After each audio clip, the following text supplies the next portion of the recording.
The Egyptian president presents the vision for regional stability at the G7 Middle East session.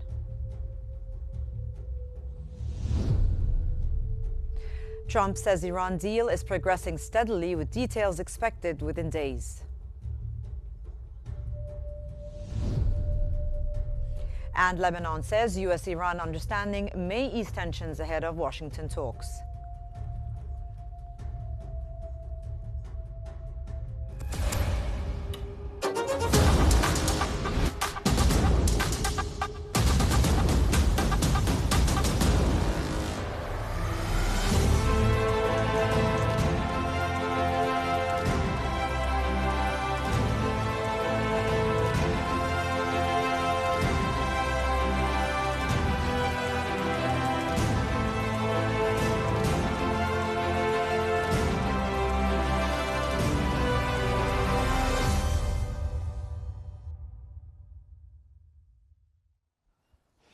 And that was the news headlines, and I'm Salma El-Fiki, and now the news in details. Leaders attending the G7 summit in France have entered a second day of talks focused on strengthening international coordination amid mounting global challenges. On the second day of the gathering, discussions are focusing on translating political dialogue into coordinated action across a range of economic, security, and technological issues. Leaders are seeking greater alignment on international priorities amid continued geopolitical tensions and uncertainty surrounding global growth.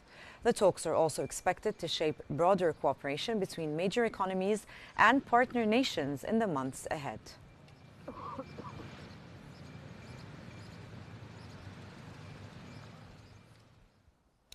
President Abdel Fattah El-Sisi has arrived at the G7 summit in France, where global leaders are gathering to discuss major international challenges.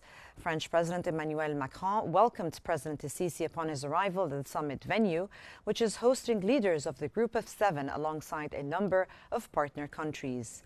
During the gathering, El-Sisi is expected to take part in discussions on key regional and international issues, including geopolitical developments, the global economy, energy security, and sustainable development. The summit also featured a series of bilateral and multilateral meetings aimed at enhancing coordination and strengthening cooperation in addressing shared global challenges.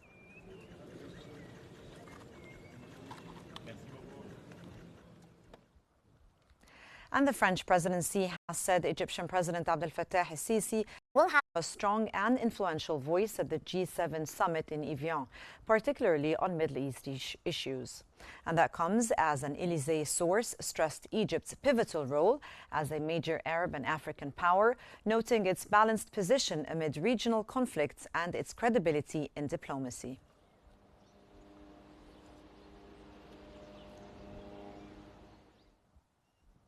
And leaders of the Group of Seven have begun discussions in France, with global security and economic challenges topping the agenda. And the first working session of the summit in Evian-les-Bains focused on a range of international issues, including developments in the Middle East, the war in Ukraine, energy security, and the global economy. Leaders also discussed international security challenges and the growing impact of artificial intelligence. The gathering is taking place under tight security, with French authorities deploying around 16,000 personnel to safeguard the event and its participants.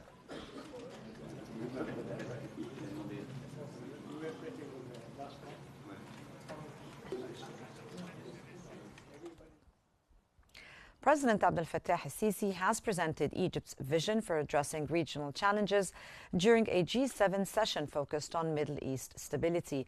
And according to the Egyptian presidency, El-Sisi stressed the need for comprehensive political solutions to ongoing regional crises.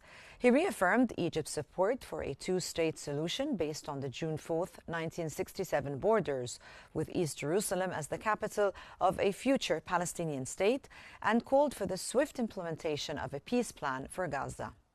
The Egyptian leader also welcomed the Gaza ceasefire and the recent US-Iran understanding, urging continued de-escalation across the region. He further stressed the importance of respecting state sovereignty, international law, and maritime security, while warning against any escalation in Gaza or moves to annex parts of the occupied West Bank.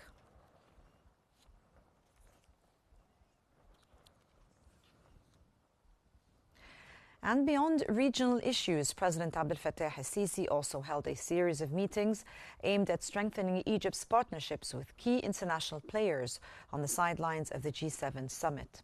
During a meeting with European Council President Antonio Costa in Evian, El-Sisi stressed the importance of expanding cooperation in economic, trade and investment sectors, alongside closer political coordination to support regional peace and stability. The Egyptian president highlighted the growing momentum in relations following the launch of the Comprehensive Strategic Partnership and the first Egypt-EU summit last year. For his part, Costa reaffirmed the European Union's commitment to broadening cooperation with Egypt and praised Cairo's role in promoting regional stability, counter-terrorism, and migration management. The talks also addressed regional developments and the need for coordinated efforts to support peace and reconstruction in Gaza.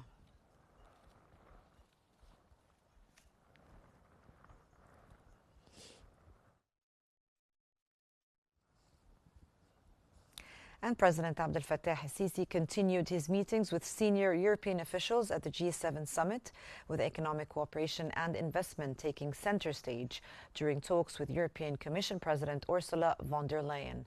And during their meeting on the sidelines of the G7 summit, El-Sisi reaffirmed Egypt's commitment to expanding cooperation with the European Union in emerging and innovative sectors. He also reviewed efforts to implement the outcomes of the 2024 Egypt-EU Investment Conference and the 2025 Economic Forum, while highlighting structural reforms aimed at enhancing competitiveness and attracting investment. Von der Leyen praised Egypt's economic reform program and reaffirmed the EU's commitment to deeper cooperation.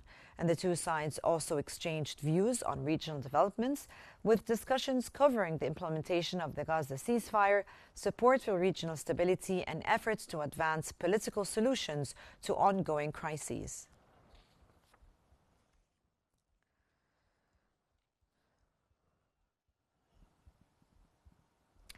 President Abdel Fattah el-Sisi also held talks with the German Chancellor Friedrich Merz as part of a series of meetings aimed at broadening Egypt's partnerships with leading European economies. And during a meeting with the German Chancellor Friedrich Merz, el-Sisi described Germany as a key development partner and welcomed efforts to elevate bilateral relations to a strategic level.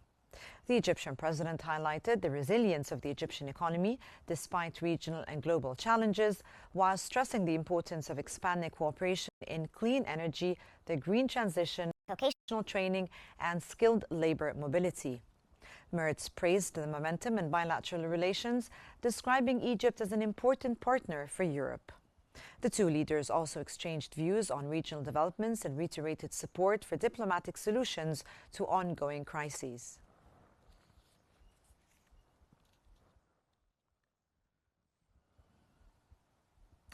And elsewhere at the summit, world leaders continued outlining their visions for addressing growing regional and international challenges. Speaking in Evian, the UAE President Mohammed bin Zayed Al Nahyan said sustainable peace must be built on respect for sovereignty and good neighborly relations. He reaffirmed the UAE's commitment to working with international partners to promote peace, security and development, while highlighting the impact of ongoing regional stability on global security. The Emirati leader also stressed the importance of collective action and international cooperation in confronting emerging threats and supporting long-term stability.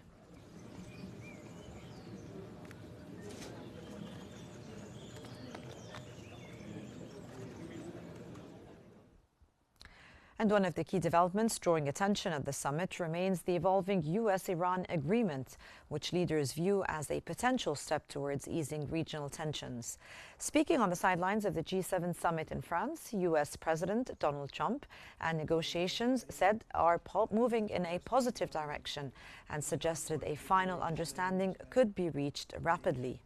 Trump indicated that further details may be announced within days, describing relations with Tehran as increasingly stable. He also reiterated that Iran would not be allowed to obtain nuclear weapons, while stressing that the Strait of Hormuz would remain open to international navigation. The US president dismissed doubts surrounding the process, saying discussions continue to make steady progress. and it's building factories, car plants, everything. We're doing things that have never been done. The emerging U.S.-Iran understanding continued to receive support from regional leaders attending the G7 summit. And during talks with U.S. President Donald Trump, UAE President Mohammed bin Zayed Al Nahyan welcomed efforts that helped advance the agreement, describing it as a positive step towards greater stability. The Emirati leader stressed that lasting peace must be based on sovereignty, good neighborly relations, and international law. He also highlighted the importance of collective action to strengthen supply chains, secure trade routes, and support global prosperity, while pointing to opportunities in artificial intelligence, energy transition, and economic development. Here's what it says. Iran will never have a nuclear weapon. That's what it says. It won't have one to buy. Attention also turned to the war in Ukraine and efforts to revive diplomacy between Moscow and Kiev. U.S. President Donald Trump said he recently spoke with the Russian President Vladimir Putin about the conflict and describing the situation on the battlefield as costly and intense. And we'll see how. I spoke with President Putin on Sunday. And it's sort of the same thing. I mean, they just keep going, fighting, losing soldiers. They lose so many soldiers. This is not since World War II has anything like this happened. I settled 8 wars. This was the one I thought was going to be the easiest settled. There's a lot of dislike between the two leaders. But yeah, I'm meeting with him again later on today. Meanwhile, support for the U.S.-Iran agreement continued to emerge from regional leaders attending the summit. During talks with U.S. President Donald Trump, Qatar's Emir Sheikh Tamim bin Hamad Al Thani described the agreement as a significant achievement that could contribute to greater stability across the Middle East. The Qatari leader praised diplomatic efforts that led to the understanding and expressed hope it would help create conditions for peace and regional development. He also reaffirmed Qatar's readiness to work with international and regional partners to promote stability, while highlighting growing economic and investment cooperation with the United States. No country is ever doing what we're doing right now. No country has ever been able to do. Russia should make a deal. Qatar also expressed a cautious optimism about the next phase of diplomacy following the U.S.-Iran understanding. We are cautiously optimistic that the signing of the Memorandum of Understanding will lead to next phase of regional security through the talks that will take place on the nuclear program and on other issues relating to regional security. As regional leaders continue to react to the agreement, attention is now turning to the details of the memorandum and the commitments outlined by both sides.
And for more analysis, we now move to Riham Mursi in our newsroom. Riham.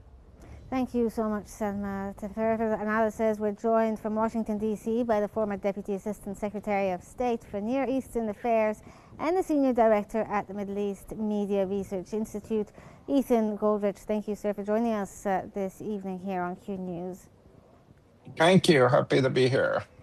Let's start off here about getting your take. What do you think of the Memorandum of Understanding that was just signed? Is this a genuine pathway to de-escalation, or just some sort of tactic to stall and prolong the possibilities in this conflict? I think certainly the intention from the U.S. side is for this to be a genuine pathway toward a resolution. There seems to be great interest now in the U.S. side in getting beyond this conflict. And the real question for all of us is what is in the Memorandum of Understanding. No one has seen the text yet. So the intention, I think, is for it to lead to a resolution of the conflict. And once we see what's in the text, we can all judge on whether it's going to be effective toward that intention. Okay, well, as you said, the points in the Memorandum of Understanding isn't clear yet or unknown to the rest of the world. But one of the key points or issues that have stopped an agreement from being reached in the past few months was the nuclear file. And now they've deferred it. How sustainable is this agreement if they're not going to tackle this issue specifically? So the important thing will be as soon as that memorandum is in effect, there'll be the 60-day period of negotiations, and how much progress can be made in that 60-day period on the nuclear issue will be key to what will happen next in this situation. So the issue is complicated, and 60 days is not a long time in the diplomatic negotiation, but both sides have a motivation to avoid going back into a military conflict. If the nuclear issue isn't resolved, then it's going to leave the same set of circumstances in place that led to the current situation. So it's going to be very important what happens after this memorandum of understanding is issued. Yes, it's going to be a big path towards a final agreement there. But other than the nuclear file, what do you think could possibly be the biggest risk that may derail the agreement at this point? I think it's going to be very important what happens in Lebanon from this point. So the issue before the February 28th start of this conflict and the entry of Hezbollah was the disarmament of Hezbollah. That remains an issue. Hezbollah has shown that it's still armed. And until it can be figured out how to disarm Hezbollah, there's a very unstable situation in Lebanon that seems to key into this conflict with both Iran and Israel reacting to events in Lebanon that have consistently kept this conflict from reaching resolution. So Lebanon needs to be addressed. Thank you so much. From Washington, D.C., that was Ethan Goldrich, a former Deputy Assistant Secretary of State for Near East Affairs and a Senior Director at the Middle East Media Research Institute. Thank you for joining us this evening here on Qnews. And now we head back to you, Selma Fahy, in our studio. Thank you, Riham. World leaders attending the G7 summit in France have gathered for the traditional family photo amid discussions on a range of global challenges. French President Emmanuel Macron joined leaders and partner country representatives for the official summit photograph in Evian-les-Bains. The gathering included the leaders of Japan, Canada, Germany, Britain, Italy, India, Brazil, Kenya, and Egypt, alongside U.S. President Donald Trump. The photo session came as summit discussions continued on international security, economic challenges, and regional crises. Trump's participation follows his announcement of a breakthrough agreement aimed at ending hostilities with Iran, a development that has featured prominently in conversations on the sidelines of the summit.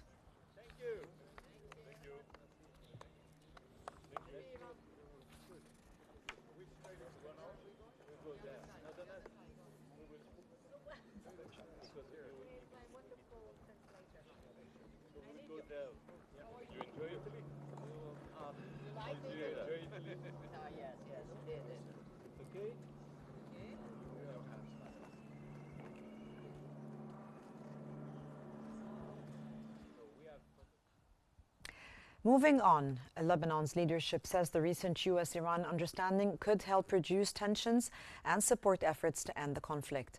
President Joseph Aoun and Prime Minister Nawaf Salam discussed preparations for next week's Lebanese-American-Israeli talks in Washington.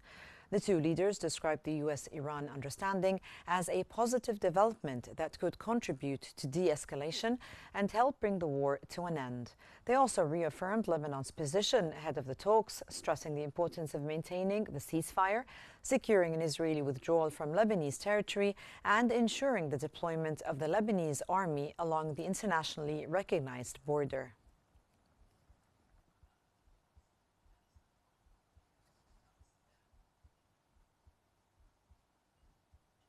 And now we move to Rihem. The race for World Cup glory continues as teams battle for crucial points in the group stage. While some nations have made strong parts to their campaigns, others are already under pressure to deliver results. And today's action features more heavyweight clashes, ambitious challengers, and fresh opportunities to shape the road to the knockout rounds. And so here we are, back again to Rihem Morsi with the latest from the 2026 FIFA World Cup. Yes, certainly it's going to be a nail-biter there. Thank you so much, Selma.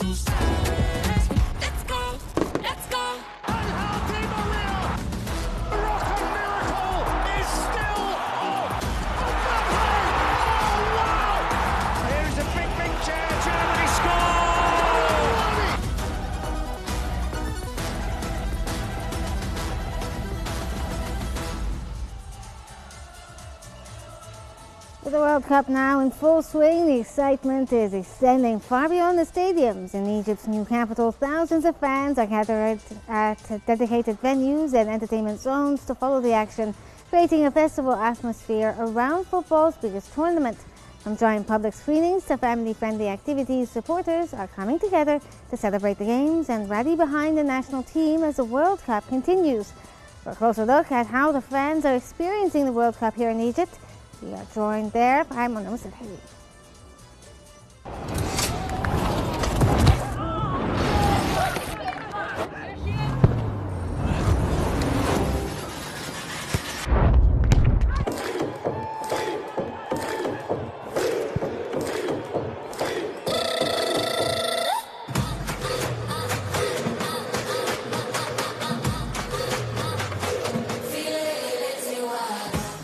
Egypt has launched a nationwide initiative to make watching the 2026 FIFA World Cup highly accessible, highlighted by a massive official fan zone in the new capital.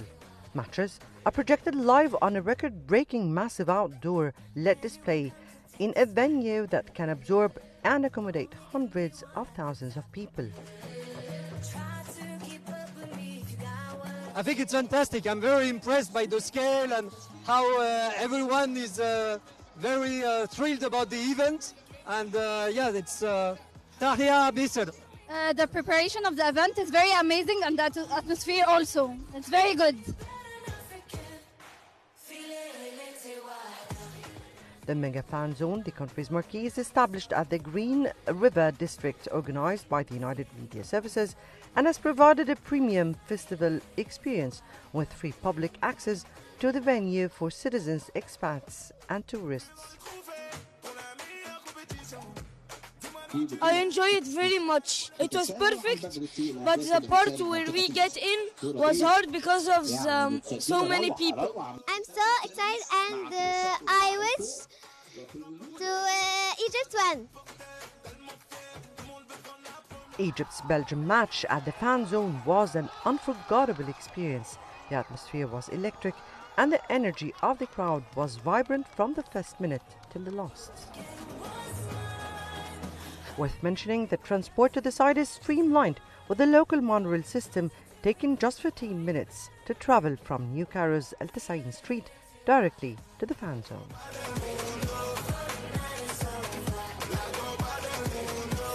I love Egypt. Egypt is telling the world that our ambitions have no boundaries and no limits. We built the pyramids in the past, and today we build the mega fan zone that is hosting the largest world screen, showcasing the matches of the World Cup. That is to say that football for Egypt is not just a game, but a language of joy, unity, and hope. Mona Musalhi reporting for Qnews.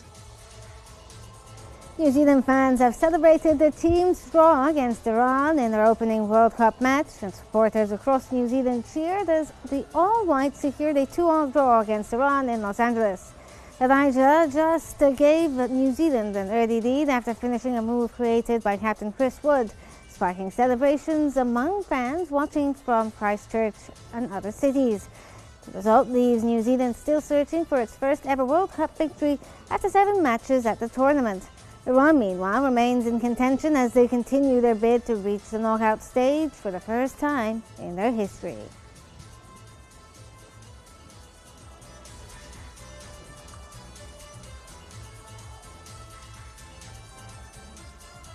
And now we head back to the studio with Selma. To you, Selma.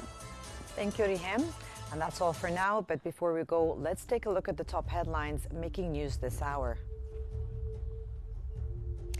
The Egyptian president presents a vision for the region's stability at the G7 Middle East session.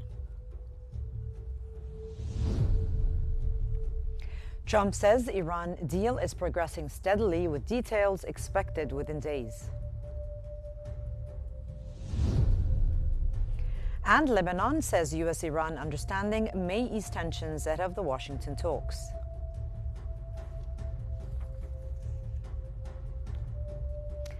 And that concludes this hour's Q News Bulletin, and we will continue to follow the latest regional and international developments as they unfold. Do stay with us for in-depth coverage, analysis and breaking updates across all platforms. Goodbye.